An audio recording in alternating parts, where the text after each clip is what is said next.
Dhaka ২ city কর্পোরেশনে mayor পদে প্রার্থী দিতে যাচ্ছে জাতীয় নাগরিক পার্টি এনসিপি।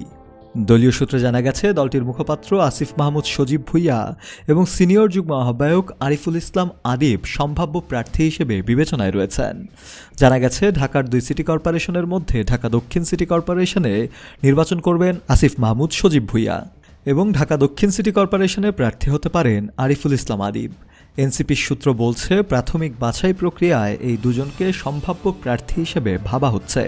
আসিফ মাহমুদের ঘনিষ্ঠ সূত্রে জানা গেছে, ঢাকা দক্ষিণ সিটি কর্পোরেশনে এনসিপির মনোনয়ন নিয়ে মেয়র পদে লড়বেন তিনি। দলীয় পর্যায়ের আলোচনায় তার প্রার্থিতা নিয়েও ইতিমধ্যেই জোর আলোচনা চলছে বলে সংশ্লিষ্ট সূত্র জানিয়েছে।